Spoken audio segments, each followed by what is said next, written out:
Hola, muy buenos días. Me llamo Edith Baer y estoy aquí con mi colega Ana Lepure. Me estoy conectando desde París y Ana se conecta desde la Ciudad de México. Y es un gran placer estar aquí con ustedes. Muchas gracias por la invitación. Hoy vamos a presentar unas recomendaciones que ha desarrollado la Agencia Internacional de Energía para la acción urgente en eficiencia energética. Y vamos a explicar por qué acción urgente y por qué nos enfocamos en el tema de la eficiencia energética. Aquí ven una vista de cómo vamos a organizar la presentación. Primero, empezamos con una introducción a la Agencia Internacional de Energía, cómo trabajamos, en qué temas y por qué nos enfocamos en la eficiencia energética. Luego vamos a pasar al sector industria y vamos a hablar de las tendencias de la eficiencia energética en este sector a través de diferentes sectores industriales. Y aquí vamos a dar el ejemplo de la contribución del sector en el uso de energía, los beneficios de la eficiencia energética y también el paquete de políticas, el conjunto de políticas de eficiencia energética que vemos que funciona muy bien para apoyar la eficiencia energética en los sectores industriales. Luego pasamos a recomendaciones de acción urgente en eficiencia energética. Vamos a explicar un poco cómo se han desarrollado esas recomendaciones y después presentar las recomendaciones también con ejemplos de acciones de éxito en diferentes países. Y por último, nos gustaría presentar un plan de recuperación sostenible que ha desarrollado la Agencia Internacional de Energía en respuesta a los impactos del COVID-19 y donde vemos que la eficiencia energética tiene realmente un gran papel. Ahora, ¿quién somos? ¿Quién es la Agencia Internacional de Energía para los que no nos conocen quizás bien? Pues somos una organización multilateral apoyada por países miembros. Tenemos 30 países miembros, entre ellos México. La organización fue fundada en 1974 para ayudar a los países a coordinar una respuesta colectiva en respuesta a la crisis de petróleo, de interrupciones en el suministro de petróleo. Pero desde entonces hemos visto que el sector de energía se ha desarrollado, ha cambiado mucho, y aunque todavía nos enfocamos en esta coordinación, también hemos ampliado nuestro trabajo y nuestro enfoque. Para decirlo de una manera bastante simple, se puede decir que apoyamos políticas públicas que mejoran la confiabilidad, la asequibilidad y sostenibilidad de la energía. Y trabajamos en todos los sectores, a través de todos los sectores y con todas las fuentes de energía. Nosotros, además de tener 30 países miembros, también tenemos 8 países asociados, que son las economías emergentes más grandes del mundo, entre ellos Brasil. También contamos con India, con China y con otros países muy importantes en desarrollo.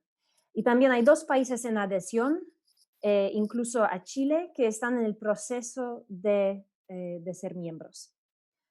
¿Y qué exactamente hacemos concretamente? Pues em, primero, primero recopilamos y analizamos datos sobre el sector energía. Y estos datos nos ayudan a hacer la modelización de escenarios y perspectivas. Em, Tenemos perspectivas de corto, mediano y largo plazo que preparamos anualmente y para algunos sectores cada mes. También desarrollamos informes de mercado, por ejemplo, informes sobre el mercado de eficiencia energética, de biocombustibles, de diferentes tecnologías renovables, etcétera. También una parte muy importante de nuestro trabajo es cooperación con gobiernos y también la colaboración internacional. Y por último, también estamos muy involucrados también en el desarrollo y apoyo de las capacidades. Entonces, un ejemplo aquí sería una semana de capacitación, una semana entera enfocada en capacitar a los expertos en diferentes países sobre diferentes sectores en la eficiencia energética. Ahora, ¿por qué nos enfocamos en la eficiencia energética? ¿Y por qué la llamamos hace algunos años el primer combustible, the first fuel en inglés? Pues primero porque la eficiencia energética tiene un papel muy importante en reducir las emisiones de CO2 y en apoyar los objetivos de desarrollo sostenible. Aquí viene una gráfica que representa las reducciones en gigatoneladas de CO2 por año que debemos realizar entre ahora y 2070 para cumplir con los objetivos del Acuerdo de París y con los objetivos de desarrollo sostenible. Y esto está modelado en un escenario que llamamos el escenario de desarrollo sostenible y que comparamos aquí con las tendencias de referencia. O sea, estas son las reducciones adicionales que hay que realizar. Y sabemos que la eficiencia energética eh, es responsable por 40% de las reducciones de CO2 que hay que realizar. Y aquí vemos los diferentes sectores donde hay este potencial, tanto en la eficiencia energética como en otras tecnologías y medidas para reducir las emisiones. Y aquí tenemos la generación de electricidad, autos eléctricos, otros modos de transporte. Vemos el muy importante papel de la industria, edificaciones y otros sectores. Ahora, aquí tienen una lámina que presenta otro trabajo de modelación que hicimos y que publicamos en 2018, que se enfoca más específicamente en la eficiencia energética. Entonces, aquí vemos el potencial del costo efectivo de la eficiencia energética para también alinearse con el escenario de lo que llamamos aquí escenario del mundo eficiente, pero que está alineado también con los objetivos de desarrollo sostenible y de cambio climático. Y lo que ven en los colores sólidos son los ahorros que estamos realizando con las políticas que existen en la actualidad. Y aquí donde ven el color como en rayas, pues esto es el potencial. Entonces ven con las políticas públicas y los programas que existen, no llegamos a realizar el potencial que existe. ¿Y por qué es tan importante realizar este potencial? Pues no es solo por las reducciones de CO2, aunque esto en sí es un objetivo muy importante y prioritario, pero también vemos que la eficiencia energética realmente conlleva múltiples beneficios. Aquí ven una diagrama que presenta que organiza, digamos, los beneficios en diferentes áreas. Se puede dividir esas áreas en cuatro. Vemos beneficios en cuanto a la salud y el bienestar. Por ejemplo, vemos que la eficiencia energética puede ayudar en bajar los precios de la energía. Vemos también beneficios en cuanto al desarrollo macroeconómico. Y aquí, por ejemplo, vemos una mejora en productividad industrial. Vemos beneficios en cuanto a la sustentabilidad ambiental. Y aquí un ejemplo que incluso hemos medido son los beneficios en cuanto a mejorar, disminuir, digamos, la contaminación local del aire. Y por final, vemos también los beneficios en cuanto a la seguridad y confiabilidad energética. Ahora, si la eficiencia energética es tan fantástica, ¿por qué no la realizamos simplemente? Pues sabemos que la eficiencia energética es rentable. Este potencial que mostré hace 2 láminas representa el potencial rentable, pero no se realiza porque se enfrenta con muchas barreras. Aquí hay algunas, pero hay muchas más barreras de las que presento aquí. Primero, la eficiencia energética muchas veces no es una parte fundamental del negocio. Sí que conlleva algunos beneficios y para algunas industrias que tienen una intensidad energética grande, sí que hay la motivación de ahorrar energía, pero para muchas industrias y para muchas empresas, incluso para hogares, no es una parte fundamental del negocio o de cómo hacemos las cosas. Otra barrera es la falta de información. Y esta falta de información puede ser al nivel de los implementadores de procesos en la manufactura, y también llega a la falta de información la persona, eh, cualquier persona. Por ejemplo, cuando vamos a comprar un aire acondicionado, si no hay un sistema de etiquetaje, no sabemos cuál es em, la em, del aire acondicionado. También vemos el problema de incentivos divididos. Un ejemplo aquí es el ejemplo del propietario y el inquilino. El propietario no va a hacer la inversión en este aire acondicionado eficiente si es el inquilino que va a beneficiar con menores gastos de energía. Y vemos también muchas otras barreras y estas barreras son la razón principal por qué vemos la necesidad de apoyar la eficiencia energética a través de políticas públicas, a través de diferentes herramientas, apoyo financiero y a través de programas. Y ahora me gustaría pasar la palabra a mi colega Ana Lepure. Muchas gracias, Edith. Muy bien, pues enfocándonos directamente en el sector industrial, si pudieras pasar la que sigue, Edith. El sector industrial constituye una gran parte del uso global de la energía, ¿no?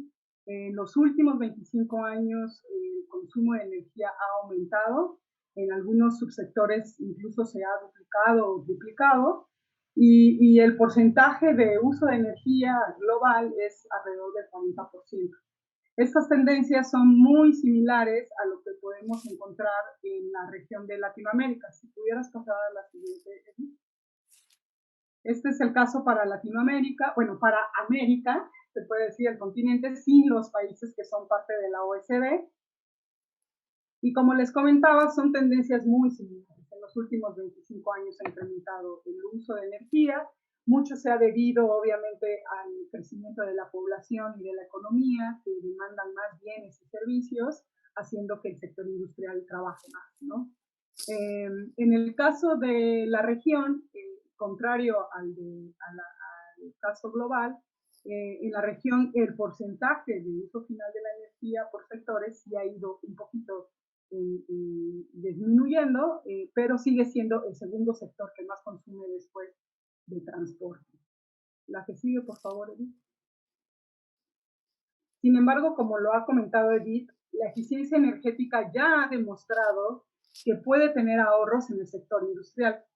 Lo que ven ustedes aquí en esta lámina es el ejemplo del sector industrial de Europa.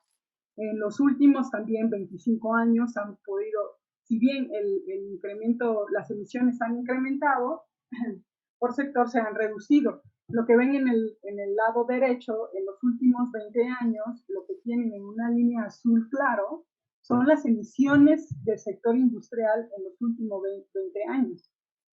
La línea que ven arriba punteada, azul un poco más oscuro, es el escenario tendencial que tenían las emisiones de CO2 del sector de la industria, que sin haber implementado acciones de eficiencia energética estarían incrementándose a lo largo del tiempo. Estas mejoras han llevado a evitar las emisiones de 255 megatoneladas de CO2 y además del ahorro de 4 exajoules de energía. La que sigue, por favor, Edith. Y como dijo Edith, y como lo vimos en esta flor tan bonita de la Agencia Internacional de Energía, la eficiencia energética tiene múltiples beneficios. No solamente el ahorro de energía per se, y un beneficio muy sustancial para el sector industrial es el incremento de la productividad.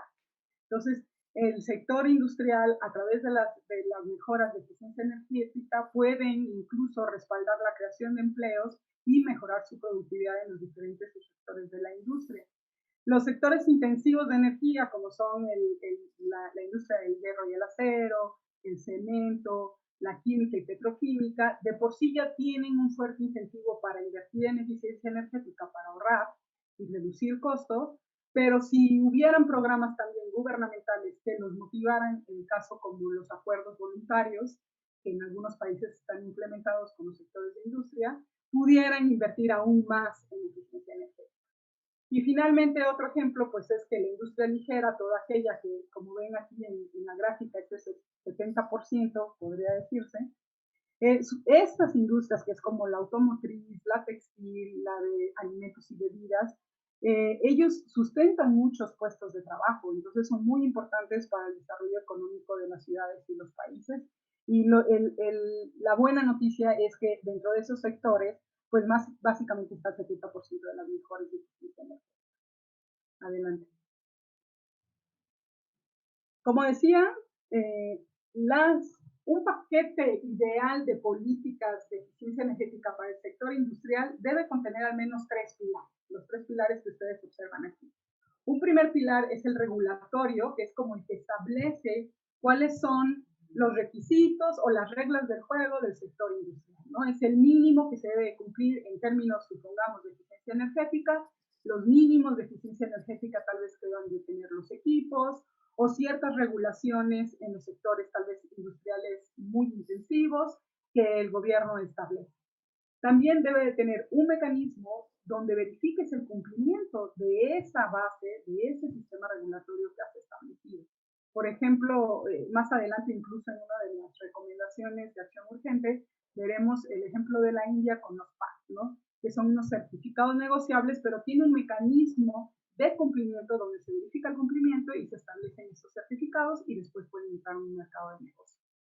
Y finalmente otro pilar muy importante es el pilar de los incentivos. Tener programas de incentivos hace que la eficiencia energética, el mercado de eficiencia energética crezca o la demanda de la eficiencia energética crezca y además hace que nuestro sector industrial se mueva más hacia una zona más eficiente energéticamente.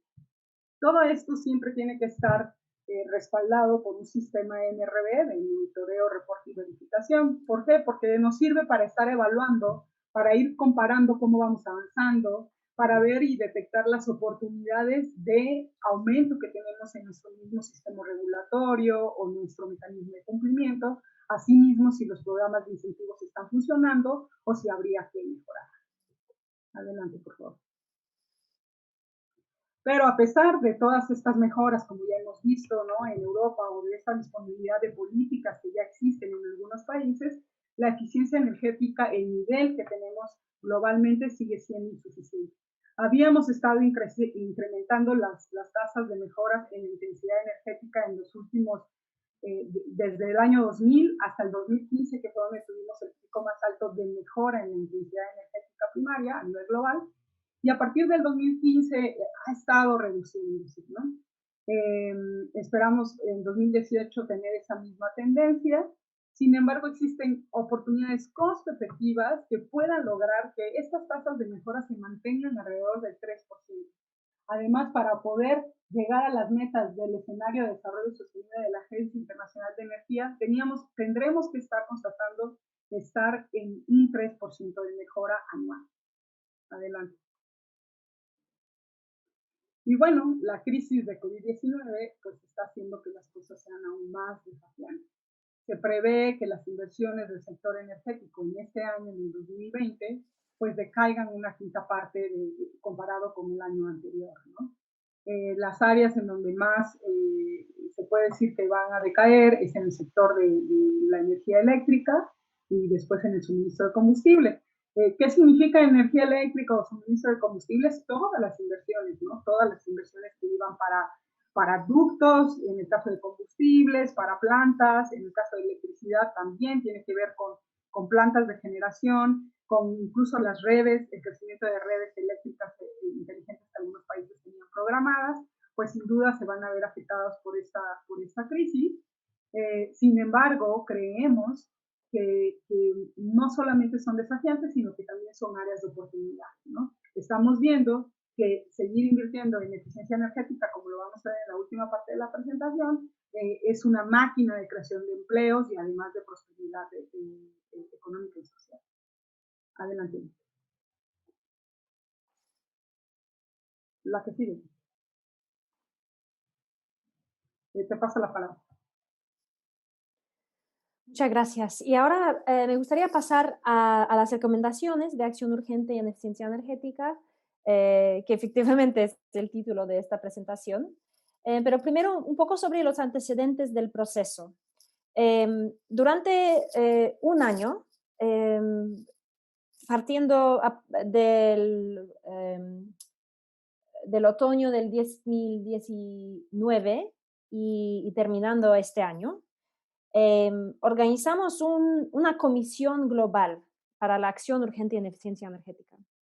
Y esta comisión está compuesta por líderes, no solo en la eficiencia energética, sino que líderes en el ámbito de la energía, en desarrollo económico, y incluye ministros, una presidenta, políticos y otras, diría, personas muy influyentes que ven la importancia de la eficiencia energética para cumplir con estos múltiples objetivos, múltiples beneficios que presentamos un poco más antes.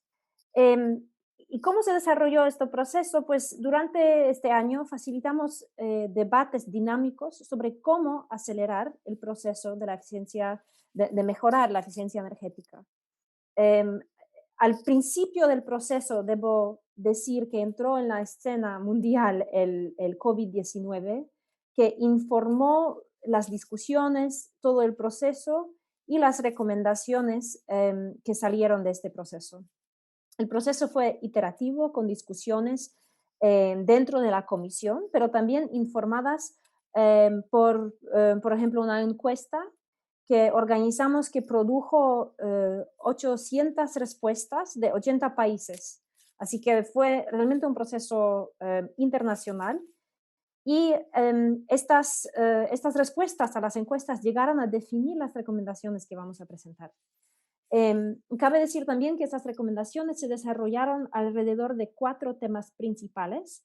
La primera es la acción para escalar rápidamente el progreso en el tema de la eficiencia energética. Segundo, la gobernanza de este tema y la implementación. Tercero, nos enfocamos en un proceso participativo que refleje las experiencias y perspectivas de diferentes personas de diferentes geografías. Y cuarto, queríamos aprender de las mejores prácticas globales. Aquí ven una lista de las 10 recomendaciones y vamos a pasar por cada recomendación y también vamos a compartir esta presentación, así que van a tener esta lámina y las otras después. Ahora, la primera recomendación es priorizar acciones transversales de eficiencia energética. ¿Y qué significa esto? Pues la eficiencia energética no tiene que ver solo con la energía, sino que también tiene que ver con el medio ambiente, la salud, las finanzas, la educación, con muchos, muchos sectores. Entonces, hay que aprovechar los múltiples beneficios de la eficiencia energética a través de una cooperación con diferentes ministerios, diferentes agencias públicas y también con las partes interesadas en diferentes temas. Y alinear prioridades y acciones al interior del gobierno. Y aquí ven el ejemplo de los diferentes ministerios que podrían estar involucrados. Vemos que la situación en la que nos encontramos con el COVID-19 crea un ambiente donde los gobiernos están desarrollando estrategias de estímulo económico. Y este proceso es necesariamente un proceso también transversal y por eso vemos que es un ambiente adecuado para incluir la eficiencia energética en estas discusiones en cuanto la eficiencia energética apoya la recuperación económica. Y también vemos la importancia de las narrativas que también se vincula con los diferentes beneficios y con las diferentes audiencias. Y aquí ven un ejemplo que también está en la publicación sobre las 10 recomendaciones de China, donde 7 ministros conjuntamente desarrollaron un plan de acción nacional de enfriamiento verde que se enfocó en el aire acondicionado y la refrigeración. Y el plan se enfocó en mejorar los estándares de eficiencia energética para el año 2022 y 2030. Y tuvo como objetivo aumentar en 30% la eficiencia energética de enfriamiento en los grandes edificios públicos y también mejorar la eficiencia energética general de refrigeración y ampliar el mercado de productos verde eficiente. Y aquí ven también que este proceso también se respaldó por prioridades que tuvieron los diferentes ministerios. La segunda recomendación es actuar para desbloquear el potencial de creación de empleos. Y otra vez, esta recomendación también fue muy influida por las discusiones alrededor del crisis económico que nos está enfrentando. Y aquí vemos la importancia, también otra vez vinculada a los planes de estímulo económico, que la inversión en la eficiencia energética es una estrategia clave para la creación inmediata de empleo. Y vamos a presentar un poco más adelante que la eficiencia energética realmente crea, por cada dólar invertido en la eficiencia energética, especialmente en algunos sectores como los edificios, vemos que creamos mucho más puestos de trabajo de lo promedio. O sea, es realmente una inversión muy importante y es muy importante incluir la eficiencia energética en estos diálogos. Los programas en los edificios, especialmente de remodelación, de reemplazo de tecnologías, em, brindarán oportunidades clave para liberar este potencial de trabajo. Y también es importante tener en vista no solo el momento presente, pero también tener esta vista a mediano y largo plazo. Y aquí también vemos la importancia de las nuevas tecnologías del envolvente, vehículos eléctricos, redes inteligentes y otras áreas donde también se puede crear no solo puestos de trabajo, sino realmente carreras enteras. Y es una inversión en el futuro. Y aquí el ejemplo que tenemos es un programa de cambio de equipos para reemplazar en Colombia más de 1 millón de refrigeradores ineficientes a través de un apoyo fiscal, una reducción en el impuesto del 14% por la compra de frigoríficos eficientes. Y aquí vemos también que se ha calculado los beneficios de este programa, por ejemplo, una reducción de gases con efecto invernadero de 20% para 2030, 25% menos uso de energía y 12.000 puestos de trabajo nuevos.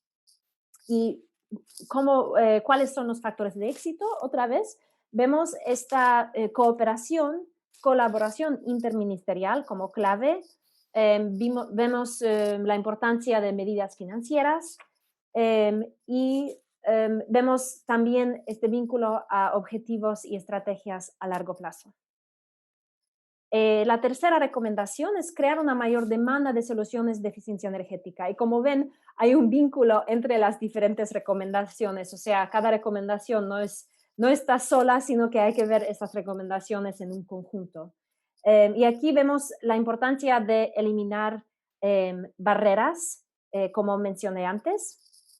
Es importante también incentivar a consumidores también con mejor información. Aquí el ejemplo que ponemos es el desarrollo de estándares, de normas técnicas mínimas de eficiencia y etiquetas que impulsan los mercados hacia opciones más eficientes y a los consumidores también a poder tomar decisiones informadas.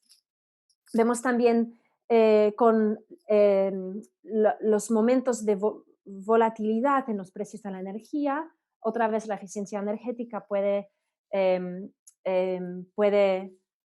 ayudar a enfrentarse a estos riesgos. Y vemos otra vez la importancia de la renovación, que también se enfrenta con muchas barreras. Es un sector muy complicado, pero muy importante. Y el ejemplo que tenemos aquí es el ejemplo que mencionó Ana. Y aquí el programa es un buen ejemplo porque representa un paquete de políticas públicas en conjunto. El programa cubre todos los pilares del paquete de políticas, tiene un objetivo, tiene el instrumento para realizar este objetivo y proporciona un incentivo fuerte y eficaz para las mejoras en eficiencia energética. Y vemos a la derecha que el programa realmente ha logrado ha logrado a reducir el consumo de energía en la industria y también lograr otros objetivos como las reducciones de CO2. Aquí tienen la cuarta recomendación, que es centrarse en las finanzas en el contexto más amplio. Aquí no solo hablamos del apoyo de finanzas públicas, pero también hablamos de apoyo técnico y comercial para eliminar riesgos, para, por ejemplo, tener acceso a garantías de crédito. Hablamos de instrumentos de mercado, por ejemplo, precios del carbono, para alentar cambios de comportamiento y para internalizar estos costos externos de CO2. Y también vemos el ejemplo del modelo ESCO, que significa Energy Services Company, para proyectos de eficiencia que se financian con ahorros de energía. Y el ejemplo aquí que tenemos es el Fondo Nacional de Ahorro de Energía en los Países Bajos, que han proporcionado una línea de crédito revolvente, que significa que los pagos vuelven al fondo para seguir apoyando programas de eficiencia energética. Y vemos que el fondo ha conseguido 24.000 préstamos a bajo interés. Vemos también que en marzo de este año el Banco Europeo de Inversiones ha concedido un préstamo adicional a este fondo dado a su éxito. La quinta recomendación es aprovechar la innovación digital para mejorar la eficiencia. Y aquí otra vez esta es un área muy amplia, pero muy importante, porque vemos que la digitalización realmente está cambiando todo. Y vemos la importancia de las tecnologías digitales en permitir un mejor control del uso de energía, por ejemplo, en los procesos industriales. Vemos una mejora de los datos disponibles con las tecnologías digitales. También la posibilidad de optimizar sistemas y también vemos el reto de la creciente demanda de energía de los centros de datos en ciertos países, que también hay que tener en cuenta. Y el ejemplo que tenemos aquí Es un ejemplo más conceptual, pero representa el cambio que vemos en el sistema energético, donde históricamente los sistemas de energía se definen por flujos unidireccionales, desde el central eléctrico, por las redes eléctricas hasta el consumidor. Y ahora vemos que el consumidor también puede poner paneles fotovoltaicos en el techo y producir la energía y venderla al sistema. Vemos el transporte eléctrico que también puede cargar la batería en diferentes horas, que también puede apoyar y respaldar el sistema eléctrico. Y vemos también la posibilidad de automatizar em, algunos aparatos, equipos, y integrarlo en, por ejemplo, programas de respuesta de demanda. Así que vemos muchos cambios en esta área y también es una área muy, muy importante y muy complicada que hay que comprender. Ahora paso la palabra a Ana. Gracias, Edith. Muy bien, pues continuamos con la recomendación número 6 y esta, de verdad que es muy importante, es que el sector público debe liderar con el ejemplo. Ya hablamos de los gobiernos nacionales, pero también de los regionales, los estatales o los municipales, dependiendo de la estructura en sus países. El gobierno debe liderar con el ejemplo, ser pioneros en ciertos aspectos, pero también porque su inversión, de alguna forma, la inversión del sector público, es una clara oportunidad para maximizar los retornos, ¿no?, de inversión. En el tema de edificaciones, consideramos que es un área donde más puede tener impacto porque puede liderar con el ejemplo de las nuevas edificaciones o de las edificaciones existentes, así como con sus programas de mantenimiento, incluyendo medidas de eficiencia energética. Y un ejemplo que ha sido muy exitoso es el de las compras públicas también, ¿no? O sea, cuando el gobierno, pues generalmente los gobiernos hacen compras masivas de ciertas cosas, entonces al implementar, digamos, por ejemplo, una medida de recambio de aires acondicionados en los diversos edificios públicos, pues son compras masivas que pueden hacer que el mercado se mueva hacia tecnologías más eficientes y así es como lo piden. El ejemplo que tenemos aquí ahora, si me puedes dar la que sigue, es un programa que hubo de recambio de alumbrado público en la ciudad de Buenos Aires, Argentina, en donde cambiaron el alumbrado público por luminarias LED, pero no solamente fue las luminarias, sino que ya lo están haciendo con estos sistemas de televisión, ¿no?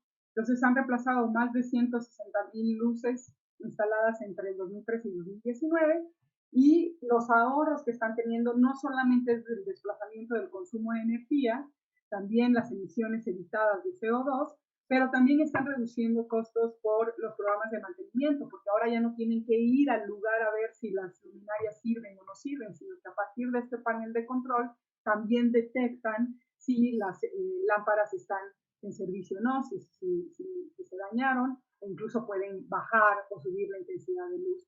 Además de otro beneficio muy importante que ha sido el mejorar la seguridad pública. Adelante. El caso 7, la recomendación 7 es obviamente en el diseño de las políticas involucrar a todas las partes de la sociedad. Las políticas públicas, cuando las diseñamos, involucramos a los diferentes niveles de gobierno por un lado, pero también a los diferentes actores locales que existen, ya sea los comerciantes, los fabricantes de algunos equipos o incluso las universidades, porque son los hubs de investigación que tienen mayor nivel de éxito en su implementación. Adelante, Edith. El ejemplo que tenemos es el caso de la cooperación entre actores en México con dos estados, dos niveles de gobiernos estatales, que es Campeche y Yucatán, los cuales están adoptando medidas de eficiencia energética en sus edificios públicos. Y esto lo han hecho porque varias organizaciones se han involucrado, desde el gobierno nacional, que les da todo el apoyo técnico y las capacitaciones, hasta organismos internacionales también, pero sobre todo los actores locales, todos los del sector de construcción, la academia, la sociedad civil, ¿no? Algunos factores de éxito, pues sin duda ha sido la voluntad política primero de estos gobiernos nacionales, pero también todo lo que han estado haciendo se ha estado alineando tanto a las políticas nacionales como a los compromisos internacionales. Adelante. La recomendación 8 que a mí me encanta es aprovechar los patrones de comportamiento. Es importante que durante el diseño y la implementación de las políticas entendamos, ¿no?, cuáles son los mecanismos que guían a los comportamientos, a los patrones de consumo, ¿no?, de la sociedad. Los conocimientos sobre el comportamiento pueden mejorar la eficacia de las políticas y ayudar a rediseñar o a cambiar las acciones que estamos haciendo, además de poder, de alguna forma, garantizar a largo plazo estos cambios de patrón. Adelante. El ejemplo que tenemos, que es muy sencillo, pero a mí me encantó, es también de la India, es con aires acondicionados, le llaman opciones inteligentes predeterminadas. Y lo que hicieron es que se dieron cuenta con un estudio que los usuarios, cuando compran un aire acondicionado, generalmente nunca le cambian al set point que tiene el aire acondicionado. Entonces, este es un estudio que hicieron donde detectaron que 40% de los usuarios generalmente nunca cambian de set point. Entonces, lo que hizo el gobierno de India es sacar una reglamentación en donde obliga que desde fábrica el producto venga con un set point de 24 grados centígrados. Porque lo que normalmente pasaba es que la temperatura de fábrica era entre 20 y 21 grados centígrados. Entonces ahora, al poner esta reglamentación, ellos consideran, y se esperan, ¿verdad?, que este comportamiento que es que nunca cambian el set point, pues ahora el aire acondicionado esté trabajando a 24 grados centígrados y eso conlleva ahorros de hasta 6% de electricidad por cada grado centígrado que se le da a la temperatura. Me encanta este ejemplo. Adelante. La recomendación 9 es fortalecer la colaboración internacional. El intercambio y la colaboración internacional ayuda a que los países diseñen e implementen acciones más ambiciosas, además de que estas posibles políticas que quieran adaptar a sus países, pues ya conocen las experiencias y por qué ha funcionado, cuáles son los factores por los que han funcionado y pueden entonces armonizarlas a su contexto. El ejemplo que tenemos aquí, adelante, es la iniciativa SIP, que básicamente es de aparatos y equipos súper eficientes. Es una iniciativa de la Ministerial de Energía Limpia. Son 19 países miembros y es una comunidad internacional de prácticas sobre equipos y electrodomésticos a nivel mundial. Y lo que ha llevado es que al pertenecer a esta iniciativa, los países, por ejemplo, Kenia, México, que han implementado algunas de estas acciones, entonces utilizan esas experiencias que ya son de otros países en esta comunidad y entonces las implementan en sus países. Generalmente las implementaciones están del orden de estándares de eficiencia energética en equipos y electrodomésticos, lo que como ven aquí ha conllevado a beneficios en el ahorro de energía, en ahorro de combustible y además de las emisiones evitables. Adelante. La última recomendación que tenemos es que, como verán, es muy evidente que el potencial de eficiencia energética está ahí y está a la mano, porque hay muchas medidas costo efectivas. Entonces, tenemos que aumentar la ambición global de eficiencia energética. Se puede hacer, hay que diseñar estímulos o incentivos que lleven a que podamos aumentar esa eficiencia energética, pero también a que despleguemos tecnologías más eficientes. Hay que pensar en el largo plazo para no bloquear las inversiones, porque si bien en este momento de reacción para recuperar el sector económico y social ante el COVID-19, pues podemos invertir en cuestiones que nos garanticen ahorros a largo plazo. Y la inversión colectiva, como ya lo dijimos, pues tiene que ser de al menos 3% de la mejora anual de la intensidad energética. La que sigue. Les dejo nuevamente la lista de recomendaciones que tiene la comisión. Ahí pueden checar el documento completo. Tiene casos, tiene muchas experiencias de otros países en cada una de ellas, aunque como dijo Edith, en realidad todas las medidas se interrelacionan, ¿no? Tienen diferentes factores de esta lista. Por último, quisiéramos brevemente hablarles sobre el plan de recuperación sostenible que la Agencia Internacional de Energía ha desarrollado como reacción y solicitud de varios países ante esta crisis global. Adelante.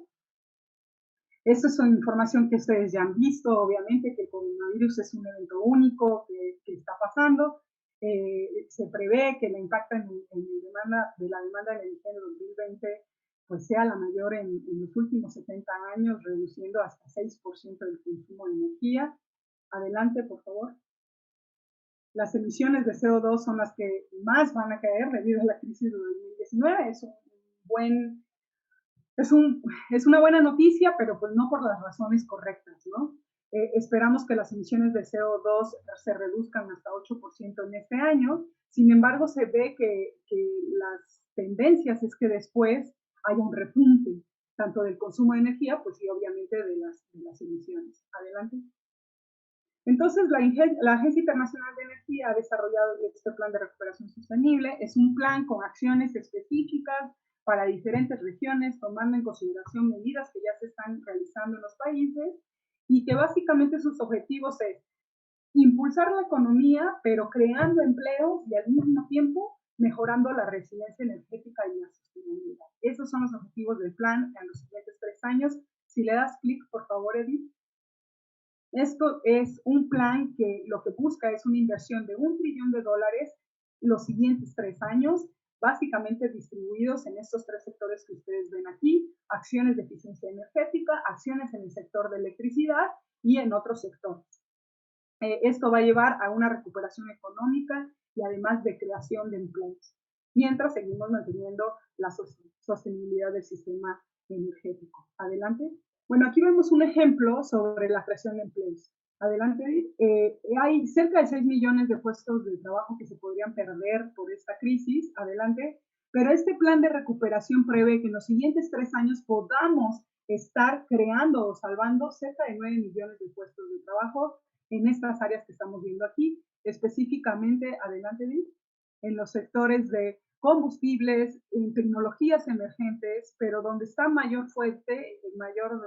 es más fuerte la creación de empleos, es lo que está relacionado a la eficiencia energética en edificios y además en toda la parte de la red eléctrica y el sector de renovables. Adelante. El análisis de los empleos ahora los agregamos y no consideramos solamente el empleo directo, sino también lo que conlleva a ese empleo, a creación de otros empleos indirectos en la provisión de materiales y de otras cadenas de valor. Y lo que hemos observado es que sin duda los sectores de eficiencia, energía solar fotovoltaica y así como reciclaje son de los que más empleos pueden generar. Adelante. Entonces, finalmente les dejo aquí el reporte. La verdad es un reporte, es gratuito, lo pueden bajar de la página internet de la Agencia Internacional de Energía. Como les dije, trae acciones muy definidas de lo que podemos hacer en los siguientes 3 años, en este momento crucial en donde todos los gobiernos están haciendo planes de recuperación. El sector industrial tiene un rol muy importante, por lo que les invito a revisar este documento. Y finalmente les comento que la agencia, obviamente, no solamente por esta crisis, ¿verdad?, pero siempre estamos enfocados en estar haciendo análisis, buscando y recolectando información importante en áreas cruciales del sistema energético. Y el enfoque del sector industrial es muy fuerte, así que los invito también a explorar las publicaciones de la Agencia Internacional de Energía, que son gratuitas en su mayoría. Con esto terminamos y les agradecemos mucho su atención. Gracias.